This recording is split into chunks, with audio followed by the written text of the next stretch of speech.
So let's rank everything I read in the first quarter of 2025. I've been keeping my tiers consistently the same since I started this like 2 years ago, but my 2024 full tier ranking books made it very clear that I needed a couple more tiers just so that I had better places to categorize all of these books, and so this would be a little bit more fun. I'm not going to review every single one of the tiers right now, but I will talk about them when a book finally makes it into them if I feel it needs a little explanation. But let's jump right in, starting with Bloom by Delilah S. Dawson. This is a little bit difficult for me because I love the first 2/3 of this book before it turns into horror. I do have my own standalone in-depth review of this book you can check out over here. I think the problem for me here is I loved this so much, but if we're talking about whether or not it works as a horror book, which it's categorized as horror, I'd have to say no, it's very flat. And I think despite like all the great conversations I've had about this book and how much fun it was to read it with a book group, I would probably have to put it fine as a category, because even though there's so much I like about it, at the end of the day, it's a horror book. Was it horrifying? Was I scared? Did the turn into that genre work? And the answer there is going to be no.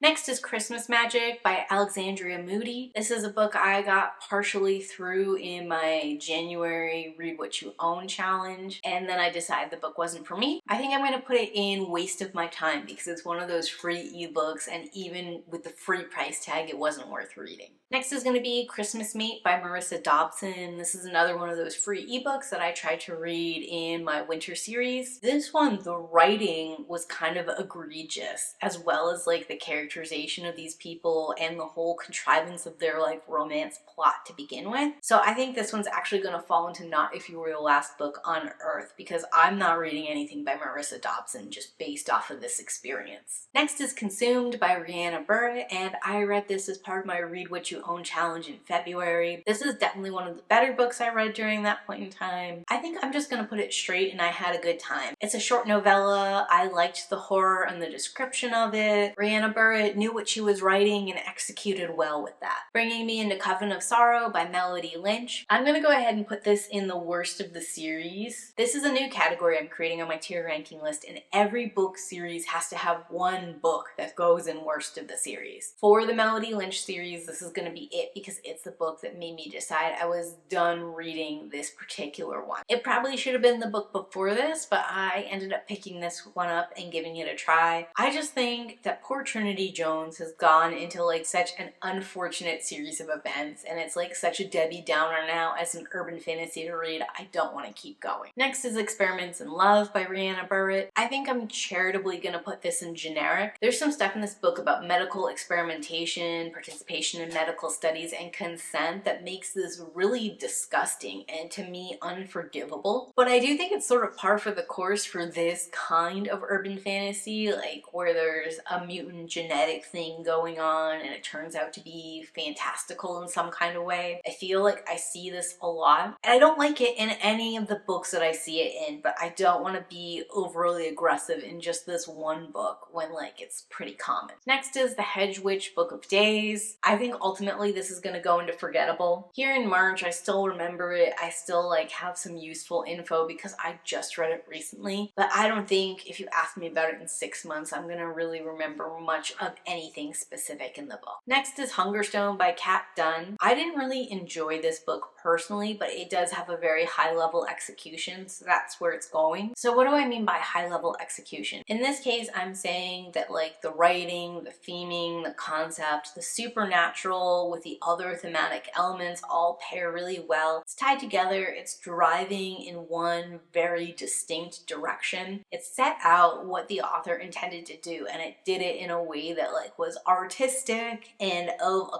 quality that I feel is undeniable. That said, it still was unpleasant to read. I still felt like it was a little bit too much of a slow burn, even for me, and I love a good slow burn. Like, take your time. But in this case, we took a little too much time and I was kind of bored. Also, I think when we get past the woman suffering, the woman being hungry and angry and in pain, and we get to the part where she's supposed to like transform and like do something unique and unusual, and she's like, well, what do I do with this information, Carmilla? What can I do? He's trapped me, Carmilla. And she's like, well, don't play the game by his rules. That wasn't enough for me, and like the jump she makes to like try and outmaneuver him or outwit him or figure out what she can do from from here. It didn't feel organic. It felt like very spontaneous and like very hard to apply just generically, which I mean, hopefully other people aren't in the same situation that Lenore finds herself in. But I do think like Lenore is tapping into this idea of feminine rage and anger and oppression and like different kinds of hunger and starvation in a way that could be quite universal for a lot of minority groups, not just women, which means I'd like the solution to be equally universal and like the steps to get there to be a little bit less obfuscated, but that just wasn't happening in this story, and because of that I found it like very unfulfilling. So the slow burn here does not pay off and it doesn't feel particularly cathartic to me. Next is Magical Herbalism by Scott Cunningham. This one's gonna be an easy had a good time for me. It was a reread. I was using it as a comparison between the Hedge Witch Book of Days because I needed like a little bit more herbalism oomph going on. I liked the book well enough the first time I read it, but at the time I was a teen and didn't really feel like I could apply most or all of the information it given me. And now that I'm an adult and I have like my own garden and my own spices and stuff like that, I feel like this is very easy to apply, very approachable, like really just good practical advice if you wanted to use these kind of spell works or meditations in your day-to-day. Next is Rapture and Ruin by Memo Rappel. So I'm gonna end up putting this in my trash pocket. Trash pocket is a term that I picked up from the Get to Know My Reading Taste book tag that was started by My Name is Marinus and some of her booktube friends, and I have stolen it as one of my own. Basically what it means is it's a group of books that like have a trope that really appeals to you or some kind of element that you really love, but you know objectively the book is not good or that you wouldn't necessarily recommend the book to other people. For Rapture and Ruin, it has some of that fun, gothy, ennui darkness, like over the top, so melodramatic, so angsty, and I really enjoyed that. It doesn't execute it or pay it off in a way that's super fulfilling. It feels very generic and bland in a lot of ways, but I had a good time with it just for that like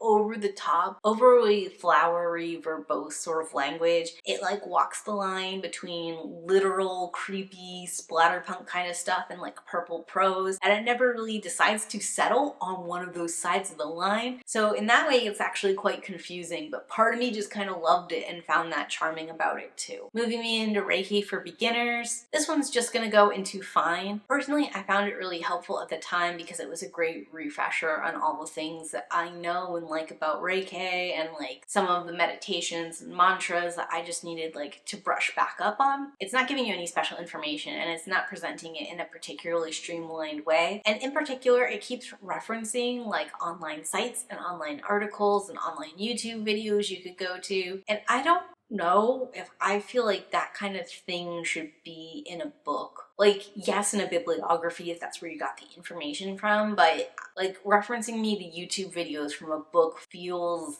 just not correct to me. And maybe that makes me an old head. Maybe this is the new way that we're going to be doing fiction and nonfiction, like referencing videos and stuff like that, but the old head in me doesn't like it. Which brings me into Rules of Redemption by T.A. White. I personally love this, and if you like science fiction, I think you should read this now. Yes, this is a science fiction romance, so like there'll be a happily ever after at the end of the series. The romance here is sort of like a secondary point to like the science fiction, the journey, the sense of tension, stakes, the about to be on the brink of war after we recovered from a war kind of element. There's a bunch of like diplomatic, political intrigue in this, and I think it's done like at a more complicated level than you would generally expect. There's some great characterization and character work. I just think this is so good. T.A. White is such an amazing author. I've only read 2 of her series, and both of them have been out of the park, 5-star, absolute love. Next is going to be Run, Rudolph, Run. I'm going to put this one in Not If You Were the Last Book on Earth. This is another book that I attempted to read in Read What You Own January. It is supposed to be an erotic horror novel, but there was just so much about this that was so flipping stupid. I just found every choice this book made to be the wrong choice to make, and for it to be ultimately super confusing and even at 25 pages not worth reading. Next is going to be Melody's Awakening. This doesn't quite make it into trash pocket fun, but only by a little bit. I think if we had done just a little bit more of the first half of this book, where we have a bunch of like bad killers who have abducted a woman that they're gonna like do bad things to, but little do they know this woman is also a killer and is gonna get them first. More of that part and less of the back end where she's like a stripper working for like a red room style thing. Cause like the stripper in the red room is kind of like played out, overdone. They don't do anything interesting with it. It feels like it's there specifically so they can do a series of escalatingly graphic and shocking scenes. But here's the thing, if the people are just like basically meat bags that I don't know anything about, then I don't care. Like, what's scary about Hostel is we start in the perspective of the travelers and we get to know them just like a little bit. They make a couple dumb mistakes and then they're in the torture factory by the rich people and they're like helpless. And there's this sense of like real terror and fear that you could be abducted, that this could be you on your travel situation. And there's this sense that they've done nothing wrong and that these people in power are just doing awful, terrible things. Like, you know, there's all of these complicated emotions. Plus you get the extra visual aid of seeing it on screen versus reading about it on page. But here where we're in the perspective of the killers, they're just like put out that they have to like waste all this time stalking people and abducting them and like drugging them and cleaning them up and stuff.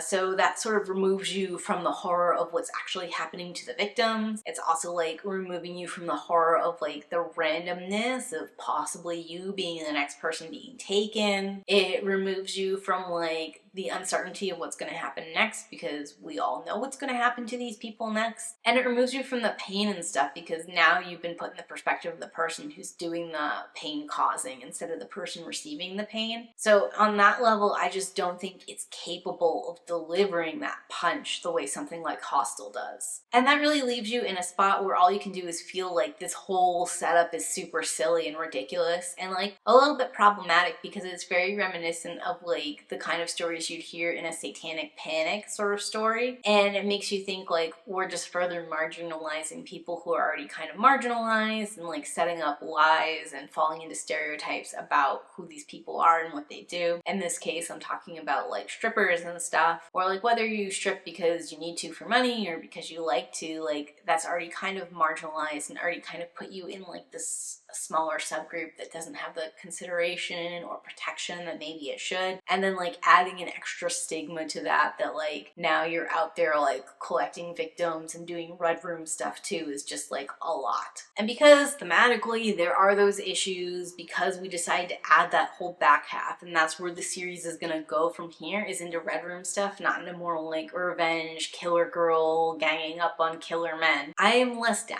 and less interested in continuing than I would have been if we had stuck to that first premise. Next is Snowed In with Mrs. Claus. I liked this. I thought it was sweet. There were some elements in it that were kind of like problematic or like a little too easily folded up, but it's like somewhere between 20 to 45 pages long, so it's just like supposed to be a short fluff. As far as that goes, I'm gonna put it in fine. It doesn't quite make it into I had a good time, even though at the time I read it, because I had read so many duds, I think it would have been and I had a good time. On reflection, it's good. I would probably recommend it, but it's like in a fine category, not in like a yes really sort of first thing I'd recommend to you. Next is Storm of Locusts, and it's the second book in a series. Because there are two books in this series, one of them has to be the worst book in the series, and it's gonna be the second one. For the record, Storm of Locusts is a good story. I enjoyed it. It's got solid writing. I don't think it holds the candle up to Trail of Lightning. I think Trail of Lightning is doing so much in such a perfect way, where Trail of Locusts is more like a follow-up story to that. I feel like it was probably filler leading us into a third book in that series, and for whatever reasons Rebecca Roanhorse decided she was done writing in that book series and moved on to Black Sun. Personally, I'd love if she'd come back to it and finish it off, but if she doesn't, that's just where Trail of Locusts is going to end up. Next is going to be The First Yule by T.J. Green. This is not If You Were the Last Book on Earth. The writing style, the grammar issues, this is awful. Barely legible. Next is The Good House. I have a standalone review examining this from a Gothic perspective that you can check out over here. But for this review specifically, it should be an easy read this now. And based off of my experience with The Good House, I have a bunch of other Tanner Eve books on my TBR and they're way up in the list. I definitely want to read at least one more this year. Her writing is gripping, it's intense, she makes her characters go through it. There's some real horror and sense of stakes. You really aren't sure what's going to happen or when it's going to happen. Even all the way to the end, it feels like sort of like a breakneck twist. And for her to keep up that tension and sense of emotion on something that's so long and that's such a slow burn where it took like literal years in book for the story to kind of like progress all the way through. Great. Covering a generational curse, generational trauma. It's just really excellent work and excellent on all fronts. The Indifferent Stars Above. This is a nonfiction read about the Donner Party, focusing in specifically on Sarah Graves. I think I actually am going to read this again later this year because I listened to it and I think I want to re-listen to it and pick up a couple more details about different people. Obviously, based off of that, it's a read this now. I have filmed a standalone review for it, but I probably won't end up putting it out until winter time when this is like sort of more relevant read. I think personally there are a couple of ways you could read this. Like, you could read it any time of year just because you're curious. You could read it in the winter because the tragedy of the Donner Party happens in the winter. And because like if you're like me, having horror around Christmas time and like bleak winter time is nice because it's sort of like, it's a great juxtaposition to all of these things that are trying to like force me to feel happy and jolly and whatever, when maybe that's like sort of stretching me thin. Or as I think I'm gonna do, I'm gonna start reading this in the last week of May again, because that is when the Donner Party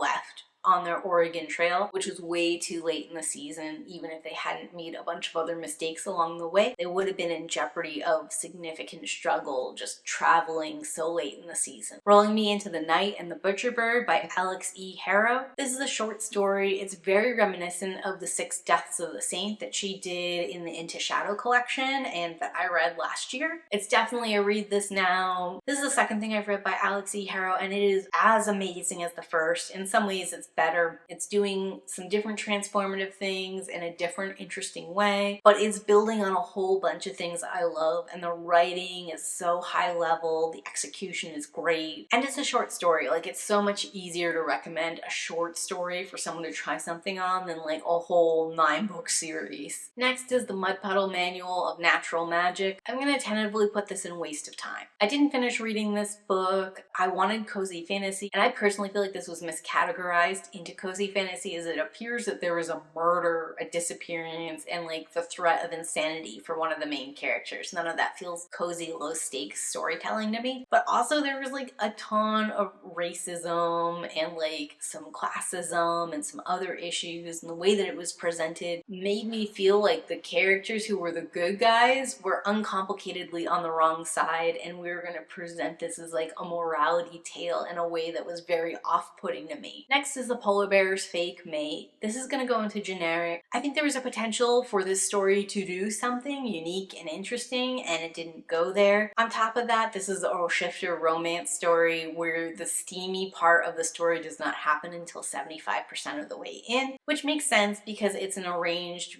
fake marriage situation, and it takes them some time to like actually build up chemistry, communicate with each other, and then like both agree that they don't want this to be a fake marriage anymore. They want it to be like a true thing. But we could have like had a little bit of like kissing, hand-holding, flirting before then, and I felt like it told me a lot of those things without really showing it to me. Additionally, I don't think the shifter elements were super strong. This is a polar bear shifter romance where the polar bear likes honey, which wouldn't be a thing. Like, why not just make him a grizzly bear if that's how you want to portray him? And also, I just didn't feel like there were a lot of shifter elements in here, period. Like, he's not really struggling with his bear self that much. Really, I think the only reason there's a shifter thing going on at all is because they want a true mate trope thrown in the middle of their arranged fake marriage scenario. Like I said, it's fine, it's not offensive, but it's not doing anything special either. The Werewoman and Her Witch. I started reading this in February as a Read What You Own challenge. I didn't end up finishing it it because there was some word phrasing in there that was not cool to me. But overall, I would say this story is actually fine. It's doing some interesting things as far as like making our female lead be the alpha. The way she's running the pack is unique. The way that we're experiencing that true mate bond from the perspective of the person where the mate bond has like clicked and they're hunting down their mate is unique in the werewolf shifter genre. It's short. The characters are pretty well developed. Like I felt like they were real people and not just like sort of props sitting there and moving around. I would have liked to know more about these characters too. And like in particular, I would have loved to know why we were moving from New York, what all went down that made her decide to move the pack. So both the world and the characters were doing exciting, unique things, and I think I would read more from this author in the future. Which moves us into Thirsty by Jenna Kent.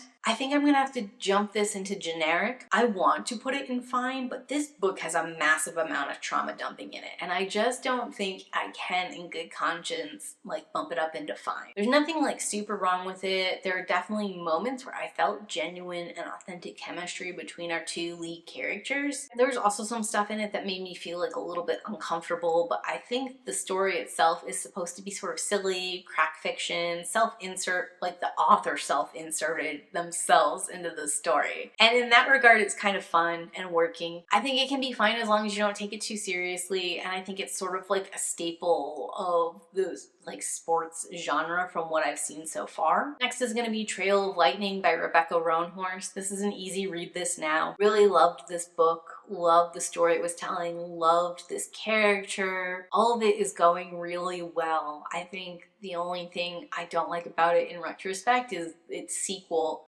doesn't live up to what this is. But even so, I really enjoy this whole series and would definitely recommend it to someone else. Victorian Psycho by Virginia Fetio, or Virginia Fetto. I know I'm messing up that last name, and I'm sorry about that. I'm gonna put this one in forgettable. Like, I do remember it, but it's just not super distinct, and I know I'm not gonna remember it when I do my end of the year wrap up. Next is Veiled Threats. This is an urban fantasy I just unapologetically had a good time in, so that's where it's going. It's short, but it's like balancing everything very well. I think it's got great pacing. I like the couple. I like the balance between their career and their relationship. The mystery itself is intriguing but simple enough to be done in a short amount of time. It's all just working really well together. Wanted Bonds by Eunice Amell. This is going in forgettable. I remember it, but I don't think I'll remember it later, and it's got a pretty generic cover. When She Returned by Lucinda Berry. I think I'm gonna put this one in wasted time. I didn't like it, but it's not forgettable. And it's not bad enough to go into not If You Were the Last Book on Earth. And I do think this story in particular is kind of like generic and something that I will forget over time, like pretty quickly, because it's like the story of how this woman got wrapped into a cult, but the cult is not particularly distinct, nor is like the reason she joined the cult. In fact, I feel like her falling into the cult, like her whole mindset, reasoning, the way that happened was pretty weak. One of the worst parts of the story, because she is definitely like a career woman who had to become a mom, who's in like this childhood spark relationship that's falling apart. What needed to happen was she needed to go back to work, and she needed divorce from that man. She did not need to fall into a cult, and I do not understand really how that happened. I don't think like the execution was there in really making me feel like this was viable, especially with the level of extremity and continuing escalation. When Women Were Dragons,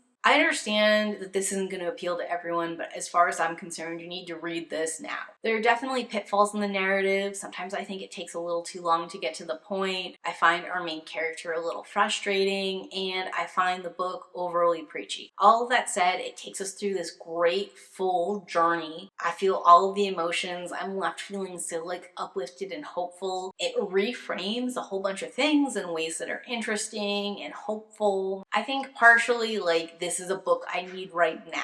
And in this time period, like in the US, where things feel very uncertain, having a story like this, like we could change these things, we could turn these things around. This is a collective decision that we can make tomorrow if we want to. Feels empowering. And it also gives you like some personal things to work on, as well as things that like the society at large could change. Brother by Anya Ailborn. I didn't personally like this story, but I think it's going to end up in generic because what it does is so predictable unpredictable. I did a reading vlog on it that, if everything went well, is published over here. And I think the main issue I had with this story is that I called out exactly what was going to happen and how it was going to happen after chapter 7. And that's like way too early in a story for you to know exactly how everything's going down. Next is One Dark Window by Rachel Gillig. I had a good time with this one. I debated about whether or not to put that in the trash pocket or to leave it, and had a good time. I think it executes at a high enough level that I would just straight recommend it to people if they like fantasy. Now, it depends on what you like about fantasy. I don't think this is a great book if you're looking for political intrigue or really in-depth characters, but like as far as a magical world goes, a concept, and a pretty like good driving plot with like some satisfying points, I think it's doing that okay. A little bit, I guess, depends on how things end up in the second book, so I might be readjusting this at the end of the year after I've read book 2, but for right now, even with all its faults, I think it just falls and had a good time. And that's gonna be everything I read in first quarter 2025. That's January through March. But talk to me in the comments down below. Have you read any of these books, and do you think my tier ranking of them is accurate? If you've got this far and you've got nothing else to say, the secret emoji is gonna be a stack of books. And as always, keep reading.